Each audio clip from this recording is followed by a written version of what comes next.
Creation Science Evangelism presents Creation in Common Sense with Eric Hovind.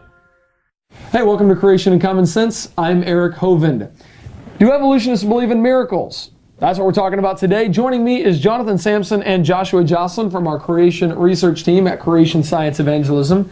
Now guys, I got no problem as a creationist and as a Christian believing that God, the creator of the universe, can temporarily suspend natural laws to do something supernatural. Sure. If he wants to walk on water, he can do that. If he wants to turn water into wine or raise the dead or create life from non-life, he's allowed to do that. That is not at all a problem with me. But don't evolutionists believe the same thing? Well, ultimately, yes, they do. But in their rhetoric, they're not going to admit that. It's true. They're going to say that we reject anything that cannot be explained internally by natural mechanisms.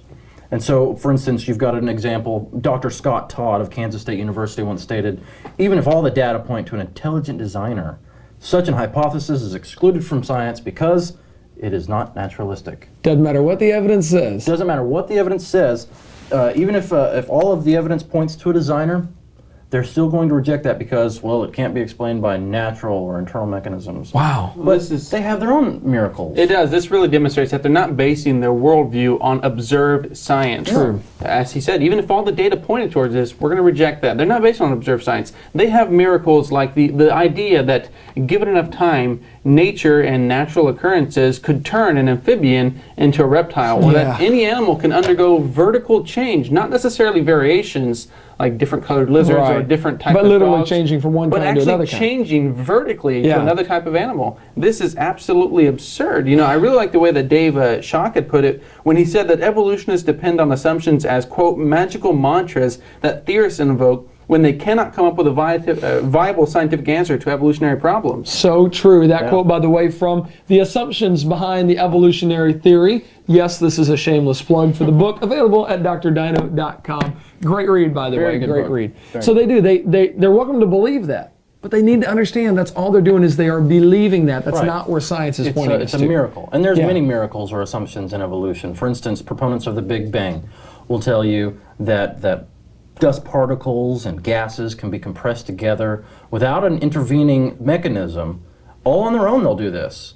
But this flies in the face of all well-known science. Exactly. That doesn't go with what we see. Boyle's gas law says no. And this was a long time ago, by the way. Boyle's gas law has been established for a while, and it says no. Matter or dust or energy, gas can't be compressed without an intervening mechanism.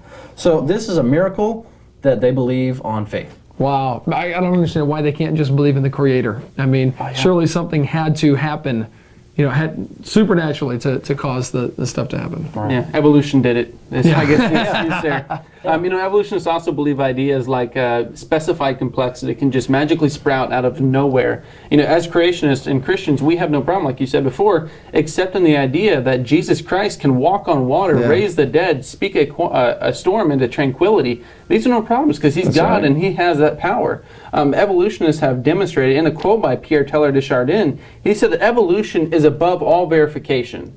As well as being immune from any subsequent contradiction by experience, He has given Himself and all other evolutionists, all their religious proponents, a perpetual pardon from observable science. He's saying, even if we observe something to the complete contrary, we're still right. What you talk about sticking your head in the sand. I mean, close-mindedness. Unbelievable. Wow. Well, unbelievable. The funny thing is that we both, evolutionists and Christian creationists, we both accept miracles. That's true. They won't admit it. David Schock had another great quote on page 90 of this edition.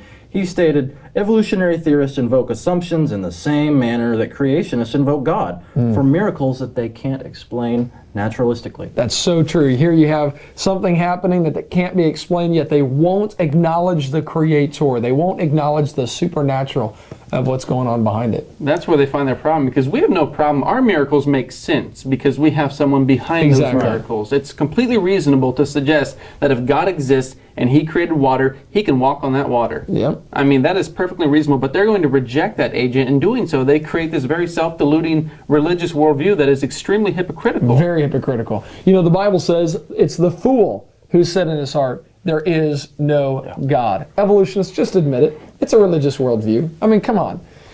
Hey, that's it for this edition of Creation in Common Sense. We hope you will always use creation science for evangelism. God bless.